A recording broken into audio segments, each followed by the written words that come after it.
Olá, alunos do Colégio Caldas, mais uma videoaula de Química. Nessa videoaula nós vamos estar falando sobre a Química 2, propriedades coligativas. Esse termo, coligativas, tem a ver com o quê? Você já deve ter visto aí nessas campanhas de partido político, em época de campanha eleitoral, coligação, unidos venceremos. O que é uma coligação, então? Vai ser a união de partidos políticos em prol de uma causa ou da candidatura de alguma pessoa. Propriedades coligativas na química vai ser mais ou menos parecido, tá? São propriedades resultantes da interação do soluto com o solvente numa solução.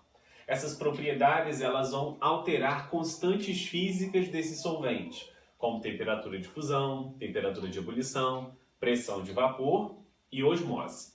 No capítulo 8, nós vamos estar abordando apenas 3 propriedades coligativas: pressão de vapor, temperatura de ebulição e também a temperatura de congelamento, que são, respectivamente, relacionadas a tonoscopia, ebulioscopia e crioscopia, tá bom? Bom, então propriedades coligativas, como eu já falei, são propriedades que alteram as constantes físicas do solvente pela adição de um soluto não volátil. O que é um soluto não volátil? É um soluto que não evapora com facilidade, um soluto fixo. Um soluto em que eu consigo adicionar aquele solvente e ele não evapore nesse processo de dissolução, tá bom? As propriedades coligativas não dependem da natureza do soluto, e sim da quantidade de partículas dispersas. Quer dizer que, quanto mais partículas dispersas ou quanto menos partículas dispersas, maior vai ser o efeito coligativo da adição daquele soluto sobre as constantes físicas do solvente. E aí eu tenho um macetinho super legal aqui para vocês, acompanhem comigo, que é o pra você. Bom, o que esse macete diz? Quanto maior o número de partículas,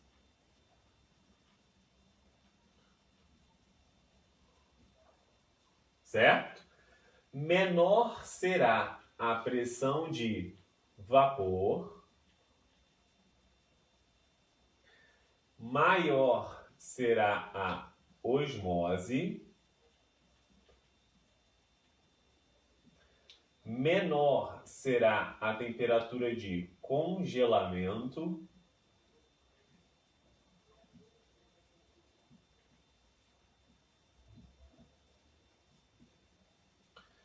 e maior será a temperatura de ebulição.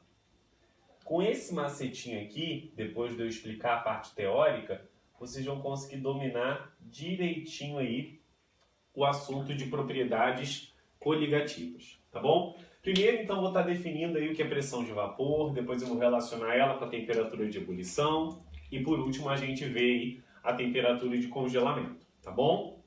Pressão máxima de vapor é a pressão exercida pelas moléculas do vapor de um dado líquido em uma determinada temperatura no estado de equilíbrio entre vaporização e condensação. Então imagina o seguinte, no início eu tenho um frasco fechado, um recipiente fechado, com água e também com éter, tá? Passado algum tempo, na temperatura de 20 graus Celsius, eu percebi que algumas moléculas de água conseguiram absorver calor o suficiente para passar do estado líquido para o gasoso. Lembrando que esse recipiente está no vácuo, ok, gente? Então, por isso que existe aí vaporização de moléculas de água nessa temperatura. Verificou-se aí que a 20 graus Celsius, algumas moléculas de água vaporizaram, ou seja, passaram do estado líquido para o gasoso. E nessa mesma velocidade, elas também condensam nesse sistema, passam do estado gasoso para o líquido. Então quer dizer que a água aqui ela está em equilíbrio dinâmico entre vaporização e condensação. A pressão de vapor que as moléculas de água exercem sobre esse recipiente é igual a 17,5 milímetros de mercúrio. Lembrando aí que um ATM, que é a pressão atmosférica ao nível do mar, corresponde a 760 milímetros de mercúrio. Então, unidade de pressão, milímetros de mercúrio. Para o éter, que é um líquido mais volátil, quer dizer que evaporou mais moléculas. E se evaporou mais moléculas, eu tenho mais moléculas no estado gasoso exercendo a pressão sobre as paredes daquele recipiente. Também equilíbrio dinâmico, a mesma velocidade de vaporização ficou também em relação à condensação. E aí a pressão de vapor do éter é de 442 milímetros de mercúrio. A primeira coisa que a gente vai notar é que quanto maior a pressão de vapor, mais volátil é esse líquido. Se mais volátil é esse líquido, menor será a sua temperatura de ebulição, tá bom? Como a gente percebe aí. Então, vou anotar isso aqui bonitinho, ó. Quanto maior a pressão de vapor, menor será a temperatura de ebulição, tá bom? Então, o éter aí é o líquido mais volátil, ok? Tudo certo, gente? Vamos continuar aí. Se eu continuar aumentando a temperatura, certo? Eu vou perceber que a pressão de vapor, ela vai aumentando, sim? E se ela vai aumentando, vai chegar um momento que essa pressão de vapor, ela vai se igualar à pressão atmosférica. Então, a pressão atmosférica, nós vimos que é 760 milímetros de mercúrio. Quando eu tenho um aquecimento de um líquido e a pressão de vapor se iguala à pressão atmosférica, eu tenho o que nós chamamos de ebulição. A ebulição só ocorre quando a pressão de vapor do líquido se iguala à pressão atmosférica, que é igual a 760 milímetros de mercúrio, considerando a substância ao nível do mar, ou seja, com a pressão atmosférica de 1 atm. Então, quando chega a 760 milímetros, quer dizer que o éter evapora numa temperatura de 34,6 graus Celsius. Então, essa primeira curva de pressão de vapor em função da temperatura é do éter. A mesma coisa se aplica à água. A água já tem uma pressão de vapor que é menor do que a do éter, por isso ela está mais abaixo aqui no início do aquecimento, considerando a temperatura zero. E à medida que eu vou aumentando o aquecimento, a temperatura, vai chegar um momento que a pressão de vapor da água também vai se igualar a 760 milímetros de mercúrio. Quando eu tenho isso acontecendo, a água também entra em ebulição, só que numa temperatura diferente. 100 graus Celsius. Correto? Sim? Bom, tem uma relação aí entre a altitude e a temperatura de ebulição. Quanto maior a altitude, certo?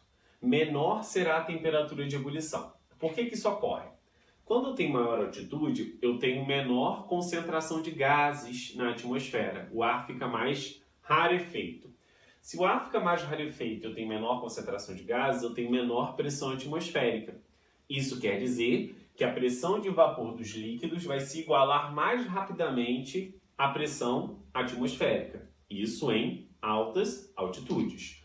Logo, quando eu tenho uma baixa altitude, eu tenho maior pressão de vapor e eu tenho maior temperatura de ebulição.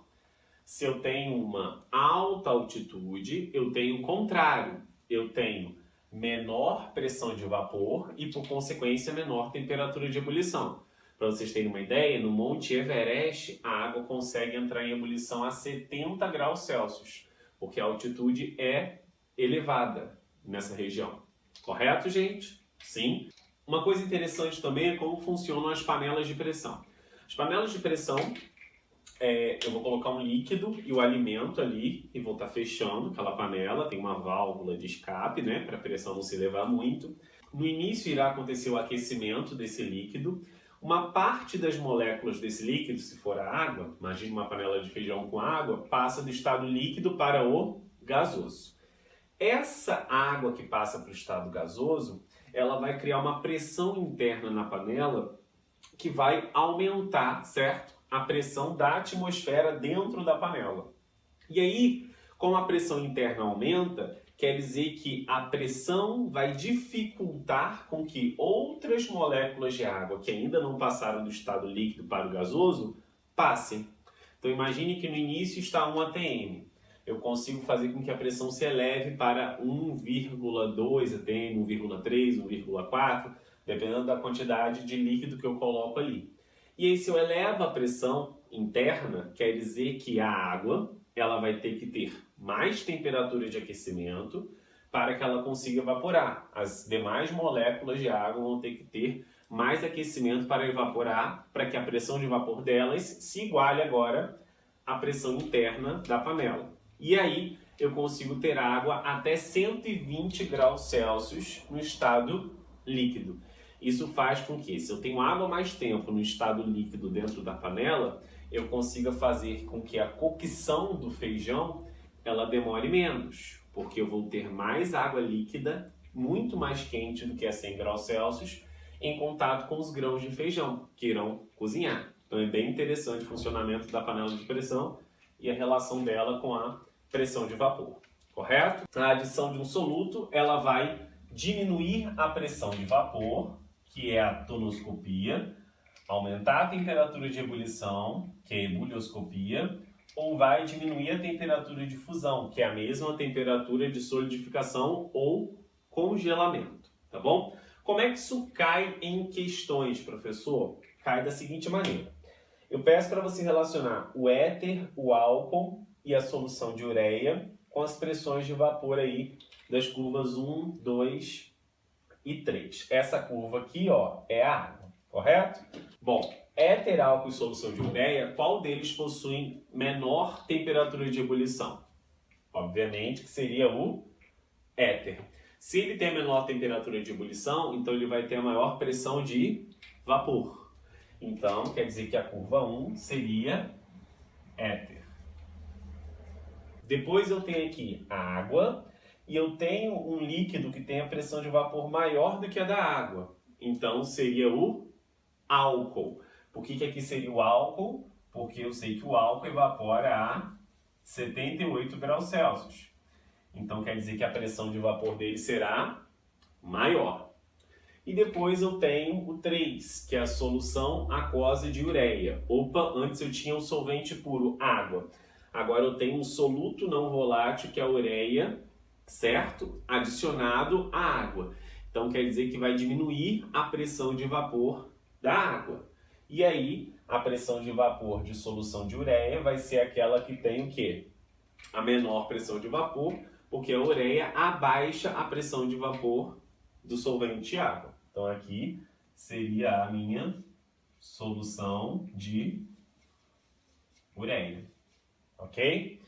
A adição de um soluto não volátil é muito utilizada quando eu quero aumentar a temperatura de ebulição da água do radiador que resfria o motor.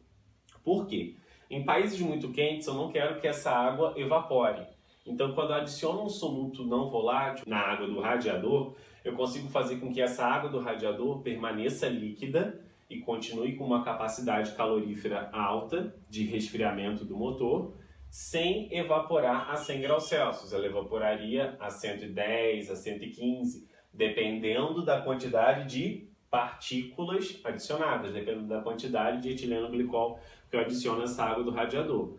A mesma coisa se aplica em países muito frios, eu não quero que a água congele. Então, quando eu pego e adiciono etileno glicol, ele também vai diminuir a temperatura de congelamento.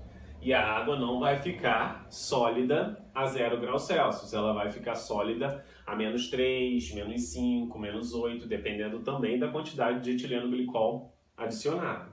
Correto? Bom, temos o nosso exemplo 2, onde eu tenho a solução 1 com 0,2 mol por litro de sulfato de magnésio, a solução 2 com 0,15 mol por litro de sulfato de potássio, a solução 3 com 0,1 mol por litro de sulfato de alumínio e a solução 4 com 0,3 mol por litro de glicose. E eu quero que você indique qual delas terá maior temperatura de ebulição. Bom, o que importa é a quantidade de partículas. Os 3 primeiros são solutos que sofrem dissociação, separação de íons. E essa separação de íons vai influenciar na quantidade de partículas total do sistema. O último soluto é um soluto que não sofre dissociação. É a glicose, é um composto covalente típico, tá bom? Então, os solutos que sofrem dissociação, para vocês registrarem aí, são qualquer composto iônico formado por metal e ametal, e os ácidos, são os únicos covalentes que sofrem separação de íons. No caso do ácido, sofrem ionização, ok? Primeira substância aí é o MgSO4. Então vamos fazer aqui em cima, ó, MgSO4. Quando eu coloco em água, esse soluto sofre dissociação. Como o magnésio da família 2A, ele vai gerar um cátion de carga mais 2. E o íon sulfato, que é o SO4 menos 2. A concentração da solução é 0,2 mol por litro. Então aqui, 0,2 mol por litro. Quando eu coloco isso em água, ela gera um cátion, magnésio mais 2, e um ânion, sulfato. Eu vou gerar uma quantidade de partículas igual a 0,4 mol de partículas. Certo? Vamos ver então o próximo, a solução 2, que é o sulfato de potássio. Então, K2SO4, potássio da família 1A, quando eu coloco isso em água, vai dar origem a 2K+, mais SO4 menos 2. Bom, qual é a quantidade de partículas aqui? Ó? Eu tenho 2 mol de potássio e não ter nada aqui implica ter 1 no sulfato. A concentração é 0,15 mol por litro. Então, se eu gero 3 mol de partículas, quer dizer que, mantendo a proporção aí, eu vou dar origem à formação de 0,45 mol de partículas. Correto? Sim. Vamos agora para o sulfato de alumínio. Vou colocar aqui nessa parte do quadro. Al2, SO4, 3. Quando eu coloco isso em água, o alumínio é da família 3A. Então vai ser 2 alumínios mais 3, mais quantos sulfatos eu tenho? 3. Então 3 SO4 menos 2. Aqui a concentração do sulfato de alumínio é 0,1 mol por litro. Então aqui eu gero 5 mols de partículas, de íons. Então aqui eu vou gerar 0,5, porque aqui é 0,1 mol de partículas. E, para terminar, eu tenho aí a glicose. A glicose, por ser um composto covalente típico, não vai sofrer nenhum processo de formação de íons, né? Então, ela vai continuar na forma C6H12O6. Então, se a concentração dela é 0,3, calma aí que deu uma apagadinha aqui, antes vai permanecer a mesma quantidade depois. Então, desses três aí, aquele que vai ter tanto a maior temperatura de ebulição, quanto aquele que também vai causar a menor temperatura de congelamento na solução, seria o meu 3. Esse daqui, 0,1 mol por litro de sulfato de alumínio, será a solução que terá maior temperatura de ebulição e menor temperatura de congelamento. Espero que vocês tenham gostado dessa videoaula. Um forte abraço, fiquem com Deus